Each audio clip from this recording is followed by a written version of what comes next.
jack and jack stands, you want to chalk up the opposite end of what you're going to be working on first. Make sure your e-brake is applied. And if you're not using an impact gun to remove your lug nuts, you want to make sure you loosen your lug nuts before you jack it up.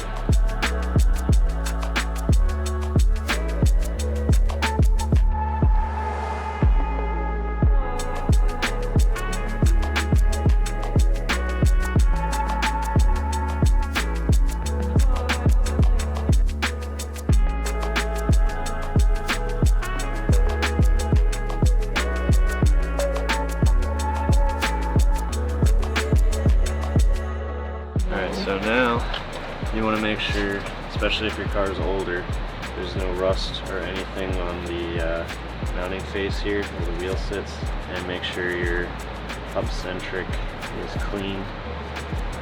If the wheel spacer is fitting tightly on there and you can't get the wheel spacer to sit against the brake rotor, you might need to take some sandpaper and clean up rust.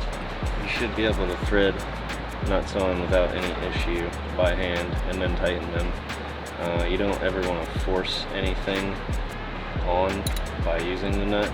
The lug nut was a little tight on this stud, so if you're having that issue, you can chase it with a die.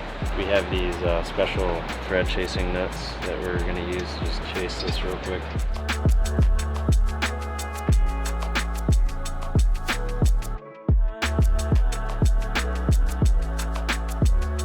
If you have wheel studs instead of bolts and they're sticking out past this face here, you want to make sure that the wheel you're using has these indents here and that they're deep enough. Otherwise, this mating surface on the wheel won't seat against the wheel spacer, and it'll actually be seating on these, which is not good at all. You don't want that. If you do have studs and they are too long, you're going to have to trim them.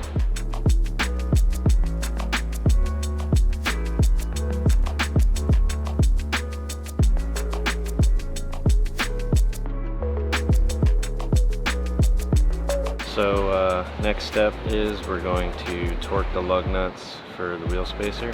So normally, if you pull a wheel off, you would put the lug bolts on by hand and snug them up and then drop the car down on the ground and torque them. In this case, since we had to tighten these before we put the wheel on, one thing you can do to keep the rotor from spinning when you're trying to torque them is, one, if you're on the rear, you can pull the parking brake. That'll hold the rotor.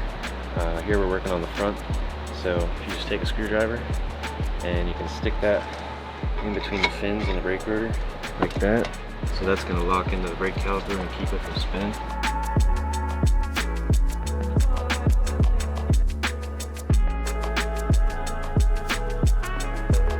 Just in case it wasn't obvious, you're going to be using the lug nuts that came pre-threaded on the spacer, and then you're going to use the factory lug nuts to secure the wheel.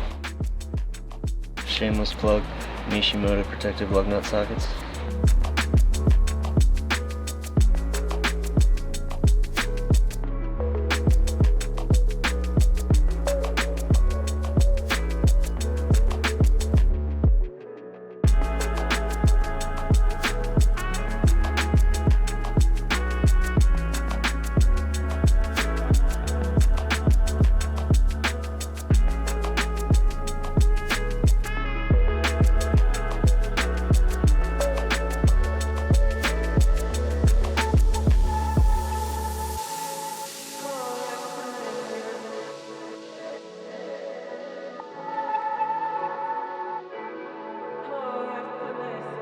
That's all, folks.